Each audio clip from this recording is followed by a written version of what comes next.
जनवरी की ठंडी शाम थी। नरेंद्र सेठी अपने घर में आराम से बैठे हुए थे।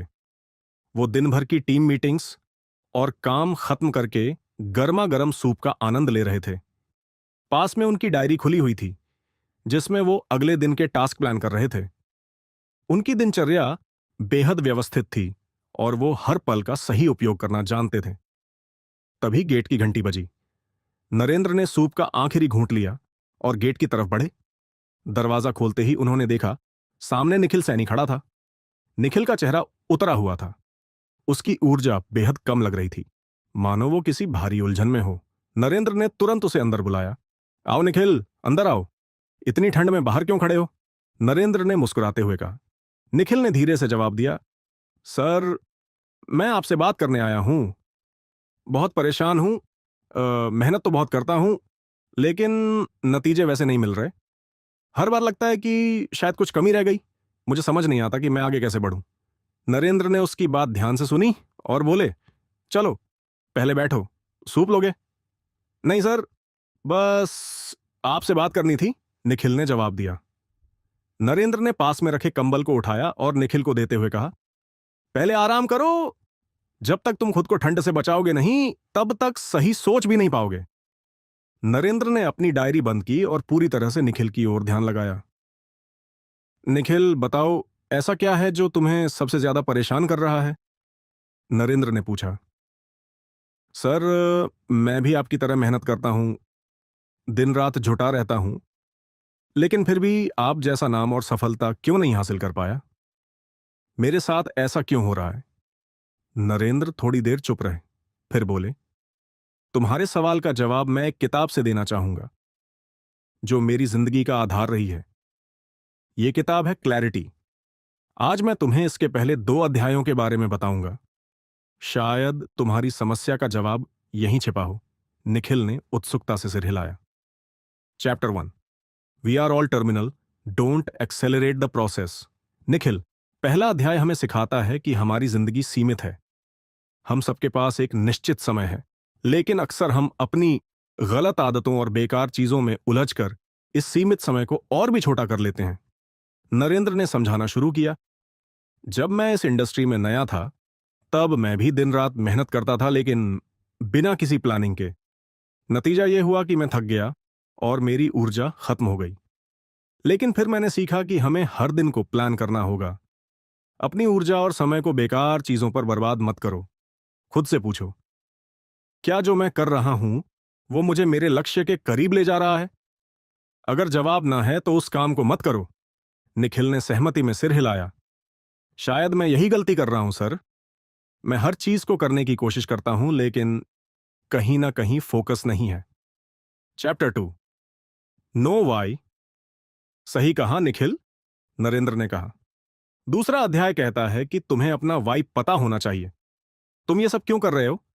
तुम्हारा उद्देश्य क्या है? उन्होंने अपनी डायरी खोली और एक पेज निखिल को दिखाया। उस पेज पर बड़े अक्षरों में लिखा था, मेरा वाई, अपने परिवार को सुरक्षित भविष्य देना और अपनी टीम को सफलता की ओर ले जाना। निखिल, जब तक तुम्हें अपना वाई क्लियर नहीं होगा, तब तक तुम भटकते रहोगे। मेरा वाई मुझे हर सुबह उठने की प्रेरणा देता है। यही वजह है कि मैं अपनी पूरी ऊर्जा सही दिशा में लगा पाता हूं। तुम्हें भी खुद से यह सवाल करना होगा, मैं ये सब क्यों कर रहा हूं?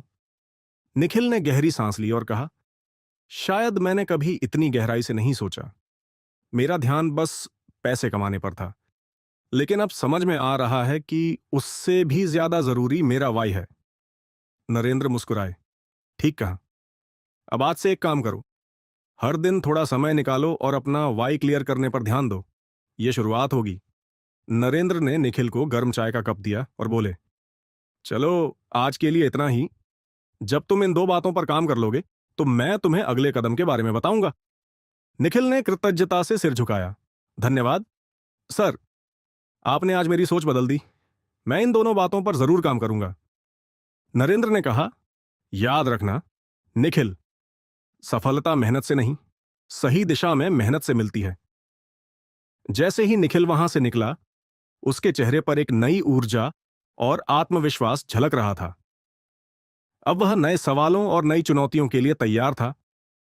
अगर आप अपने एमएलएम सफर में आने वाली हर चुनौती को पार करना और हर ऑब्जेक्शन को कॉन्फिडेंटली हैंडल करना सीखना चाहते हैं, तो द नेटवर्किंग शो को सब्सक्राइब जरूर करें।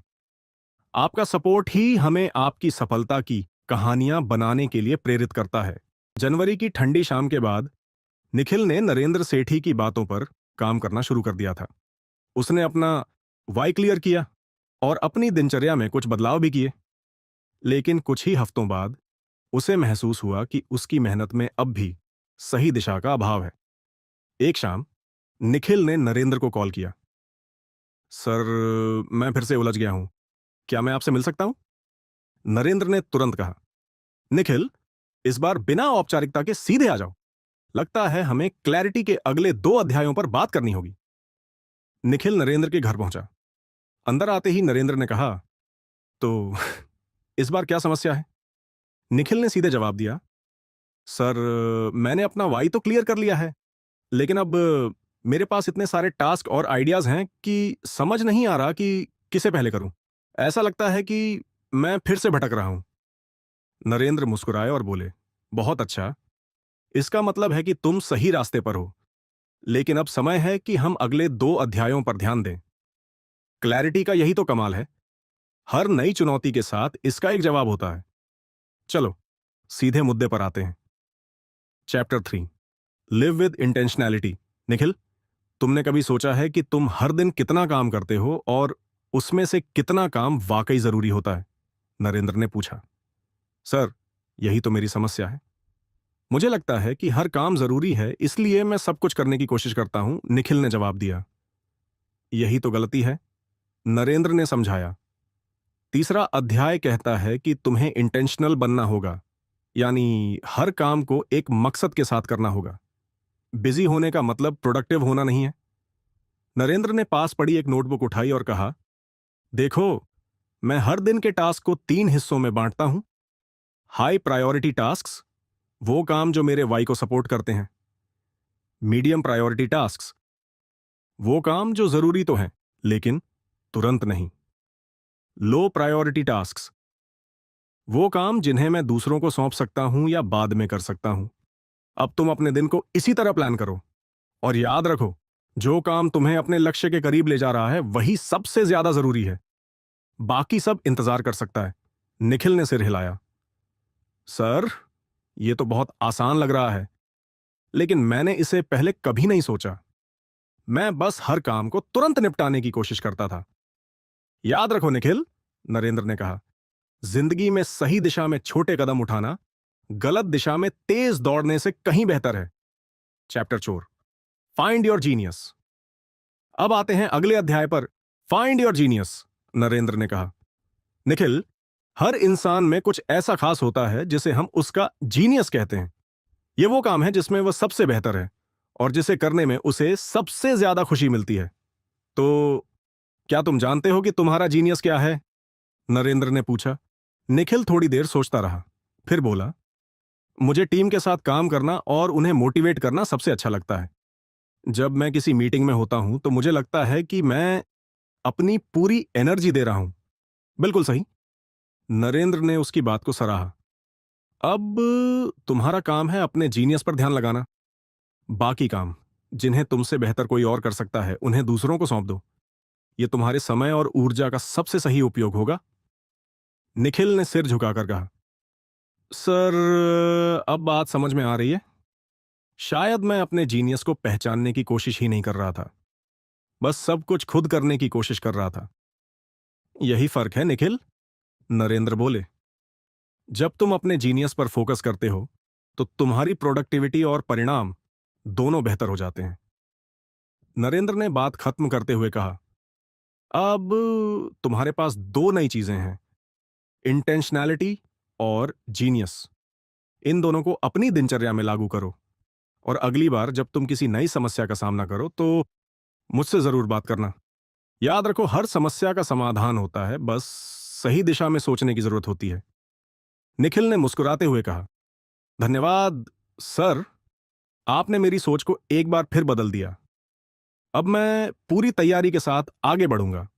निखिल ने नरेंद्र सेठी की सलाह को अपनी जिंदगी में उतारने की पूरी कोशिश की। उसने अपने दिन को हाई प्रायोरिटी और लो प्रायोरिटी टास्क में बांटना शुरू कर दिया। साथ ही अपने जीनियस, टीम मोटिवेशन और लीडरशिप पर ध्यान केंद्रित किया।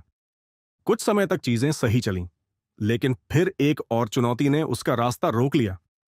मई की एक रात निखिल नरेंद्र के घर पहुंचा।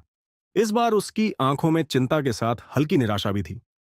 नरेंद्र उसे देखते ही समझ गए कि यह मुलाकात जरूरी है। आओ निखिल, बैठो। सब ठीक तो है?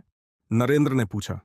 निखिल ने गहरी सांस लेते हुए कहा, सर, मैंने आपकी पिछली सलाह पर काम किया, अपने दिन को प्लान किया, अपने जीनियस पर फोकस किया, लेकिन अब मुझे ऐसा लग रहा है कि मेरी मेहनत के बावजूद मेरी टीम उस तरह से परफॉर्म नहीं कर रही है।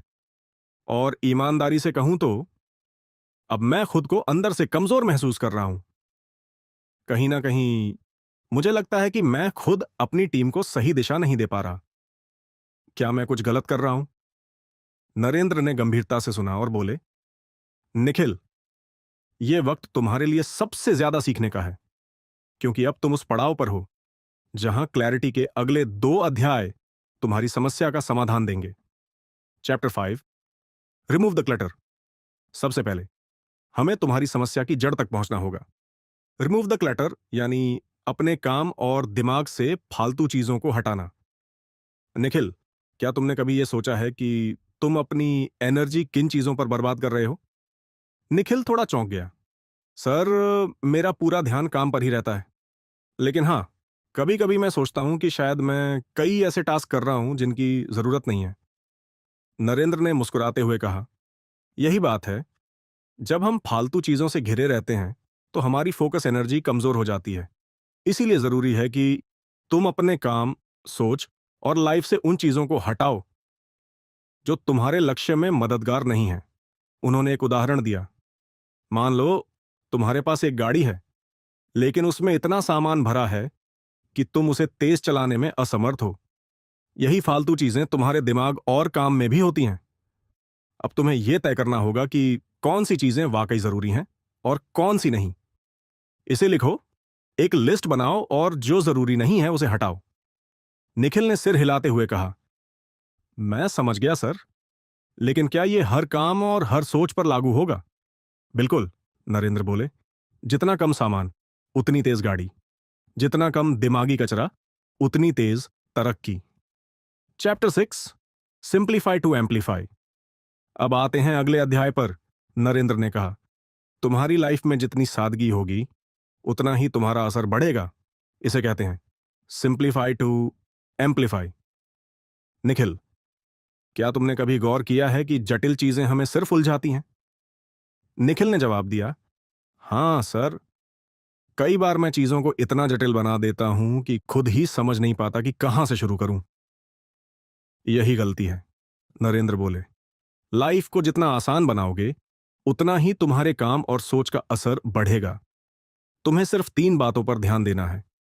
अपनी प्राथमिकताएं तय करो, हर चीज को सरल रखो, अपनी टीम और खुद को फालतू बोझ से बचाओ। याद रखो, सफलता कभी जटिलता से नहीं आती, वो हमेशा सादगी और स्पष्टता से आती है। निखिल ने गहरी सांस लेते हुए कहा, सर, सच कहूं तो कभी कभी मुझे लगता है कि शायद मैं इस सब के लायक नहीं हूं। मैं अपनी टीम को वो प्रेरणा नहीं दे पा रहा जो मुझे देनी चाहिए। कहीं ना कहीं मैं खुद भी अपने ऊपर भरोसा खोने लगा हूं। नरेंद्र ने निखिल के कंधे पर हाथ रखा। देखो निखिल, हर सफल इंसान के सफर में ऐसा वक्त आता है जब वो खुद पर शक करता है, लेकिन यही वो वक्त है जब तुम्हें रुकना नहीं है। तुम्हें सिर्फ ये याद रखना है कि अगर तुम अपने वाई, इंटेंशनैलिटी और जीनियस पर फोकस करते रहोगे तो रास्ते खुद ब खुद साफ होते जाएंगे। और हां, जब भी तुम्हें लगे कि तुम फेल हो रहे हो तो बस एक कदम पीछे हटकर चीजों को सिंप्लीफाई करो। यही वो तरीका है जिससे तुम न सिर्फ अपने आप को बल्कि अपनी टीम को भी प्रेरित करोगे। निखिल की आंखों में हल्का सा पानी आ गया। उसने कहा, आप सही कह रहे हैं सर। मुझे अब समझ आ रहा है कि मैं चीजों को जटिल बनाकर खुद अपनी सफलता में बाधा बन रहा था।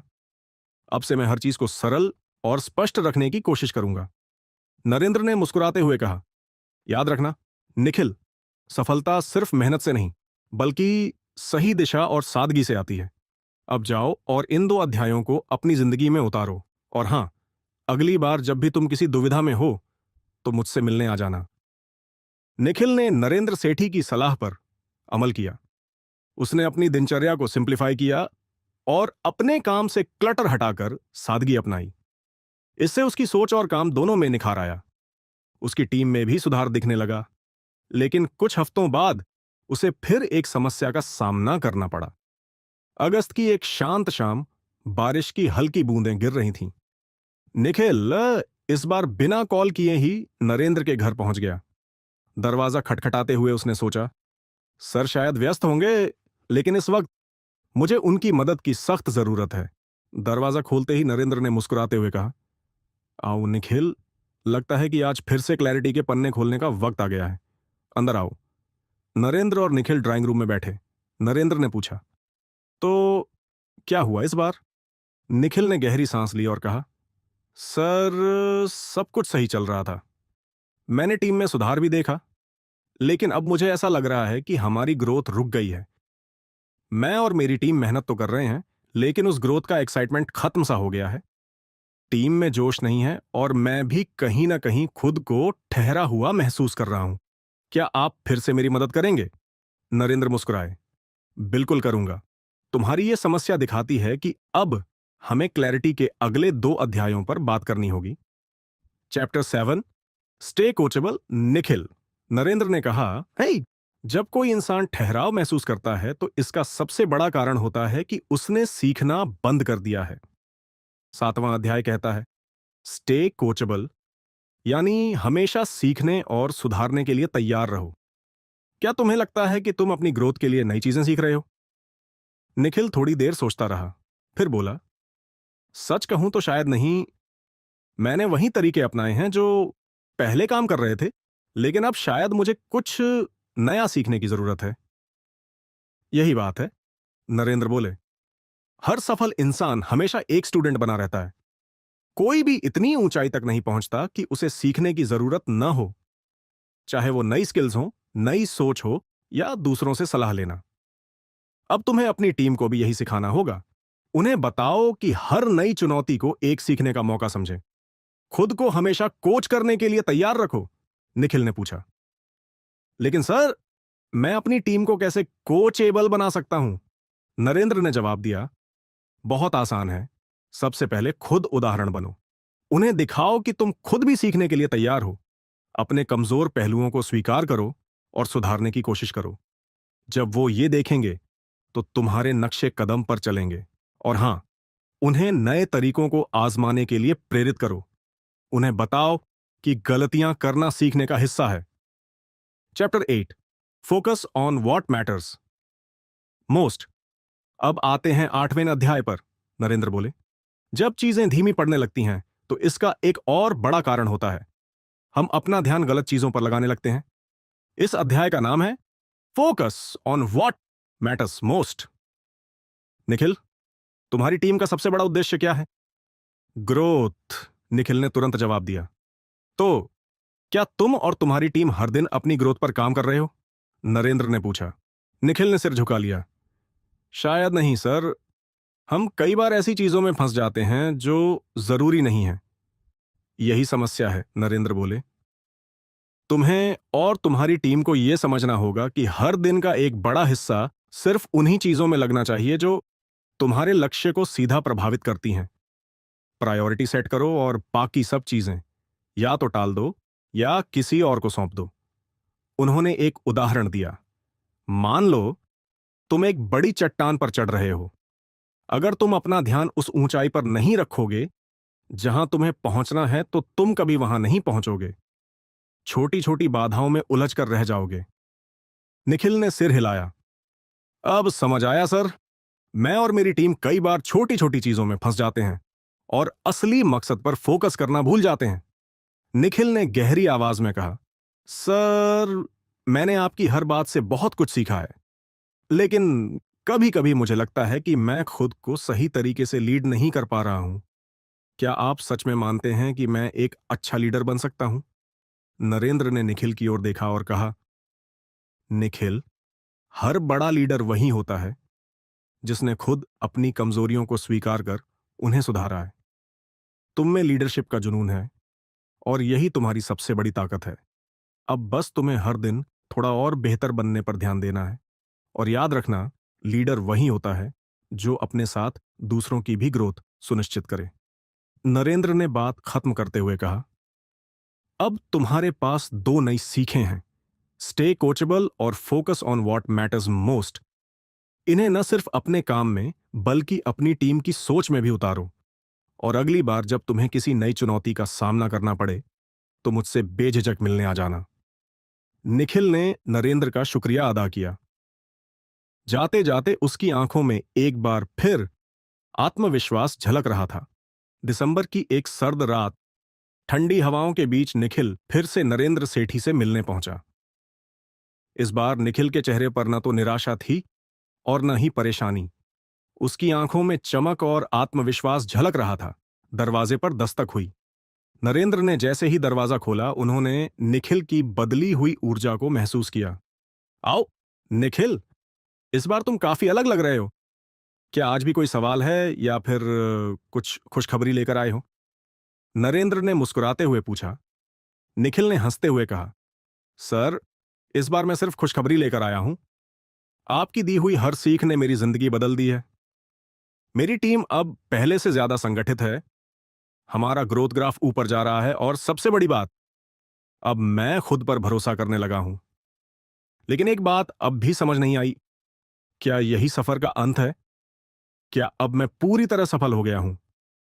नरेंद्र ने निखिल को बैठाया और चाय का कप देते हुए कहा, निखिल, सफलता कोई मंजिल नहीं, ये तो एक लगातार चलने वाला सफर है। और इसी सफर को सही दिशा देने के लिए क्लैरिटी के अंतिम दो अध्याय तुम्हारी कहानी का अंतिम और सबसे प्रेरक हिस्सा बनेंगे। Chapter 9, never settle. सबसे पहले नरेंद्र ने कहा, 9वां अध्याय कहता है नेवर सेटल, यानी कभी भी ठहरो मत। निखिल, याद रखो, ठहराव ही असली असफलता है। जब लोग सोचते हैं कि उन्होंने सब कुछ हासिल कर लिया है, वहीं से उनका पतन शुरू हो जाता है। निखिल ने सिर हिलाते हुए पूछा, लेकिन सर, जब चीजें अच्छी चल रही हों तो हमें क्या और ज्यादा करने की जरूरत है? नरेंद्र ने जवाब दिया, तुम्हें खुद को बेहतर बनाने की जरूरत है। तुम्हें अपनी टीम के लिए एक नई ऊंचाई सेट करनी होगी। तुमने जो कुछ सीखा है, अब उसका इस्तेमाल दूसरों को सिखाने में करो। जब तुम दूसरों की सफलता का कारण बनोगे, तभी तुम्हारा सफर आगे बढ़ेगा। याद रखो, असली लीडर कभी ठहरता नहीं। उसे हर दिन अपने आप से यह सवाल करना चाहिए, मैं आज कल से बेहतर कैसे बन सकता हूं? और यही तुम्हें करना है। ग्रोथ के लिए हमेशा भूखे रहो, लेकिन संतुलन बनाए रखो। Chapter 10, leave a legacy. और अब आते हैं अंतिम अध्याय पर। नरेंद्र बोले, इस अध्याय का नाम है लीव अ लेगेसी। निखिल, सफलता सिर्फ अपने लिए नहीं होती। असली सफलता तब होती है जब तुम अपनी सीख और अनुभवों से दूसरों की जिंदगी बदल सको। जब तुम एक ऐसा प्रभाव छोड़ सको जो तुम्हारे जाने के बाद भी याद किया जाए। निखिल ने उत्सुकता से पूछा, सर, इसका मतलब है कि हमें अपनी टीम या बिजनेस से परे सोचना होगा? बिल्कुल, नरेंद्र ने कहा, तुम्हारा काम सिर्फ पैसा कमाना या अपनी टीम को ग्रोथ देना नहीं है। तुम्हारा काम है दूसरों को प्रेरित करना, उन्हें उनकी पूरी क्षमता तक पहुंचने में मदद करना। यही वो लेगेसी है जो तुम्हें अमर बनाएगी। तुमने अब तक जो सीखा है, उसे दूसरों के साथ बांटो। नई लीडरशिप तैयार करो। अपनी टीम में वो बीज बो जो आने वाले समय में एक घने पेड़ में बदल सकें। और सबसे बड़ी बात, अपने काम और सोच से इस दुनिया को बेहतर बनाओ। यही असली सफलता है। निखिल ने गहरी सांस ली। उसकी आंखों में नमी थी, लेकिन चेहरे पर मुस्कान। सर, आपने हमेशा मुझे सही रास्ता दिखाया। आपने मुझे सिर्फ एक अच्छा लीडर नहीं बनाया, बल्कि एक अच्छा इंसान भी बनाया। अब मुझे समझ आ गया है कि सफलता सिर्फ खुद की ग्रोथ में नहीं है, बल्कि दूसरों की जिंदगी को बेहतर बनाने में है। मैं वादा करता हूं कि मैं कभी ठहरूंगा नहीं और अपनी एक ऐसी लेगेसी छोड़ूंगा जिस पर मुझे गर्व हो। नरेंद्र ने निखिल के कंधे पर हाथ रखा और गर्व से कहा, तुम पर मुझे पूरा भरोसा है निखिल। तुम्हारी सफलता और तुम्हारा जुनून ही तुम्हें एक दिन उस मुकाम पर ले जाएगा जहां से लोग तुम्हें एक प्रेरणा के रूप में देखेंगे। बस याद रखना, सपने बड़े देखो लेकिन उन्हें सादगी और स्पष्टता के साथ हासिल करो। कुछ महीने बाद निखिल न सिर्फ अपनी टीम का सबसे मजबूत लीडर बना, बल्कि उसने नई लीडरशिप तैयार करने में भी महारत हासिल की। उसने अपने अनुभवों और सीखों को एक किताब में संजोया, जिसने अनगिनत लोगों को प्रेरित किया। निखिल की कहानी ने यह साबित कर दिया कि क्लैरिटी सिर्फ एक किताब नहीं, बल्कि जिंदगी को बेहतर बनाने का एक दर्शन है। और यह कहानी हमें सिखाती है कि सपने बड़े देखो लेकिन उन्हें स्पष्टता और सादगी के साथ जियो। कभी ठहरो मत, हमेशा सीखते रहो, अपनी सफलता से दूसरों की जिंदगी को बदलो, एक ऐसी लेगेसी छोड़ो जो हमेशा याद रखी जाए। ध्यान दें, हर अंत एक नई शुरुआत है। यह कहानी खत्म नहीं होती, क्योंकि जो लोग क्लैरिटी अपनाते हैं उनकी जिंदगी में हमेशा नई ऊंचाइयां होती हैं। अब बारी तुम्हारी है। क्या तुम भी अपनी लेगेसी बनाने के लिए तैयार हो? लेगेसी बनाने के लिए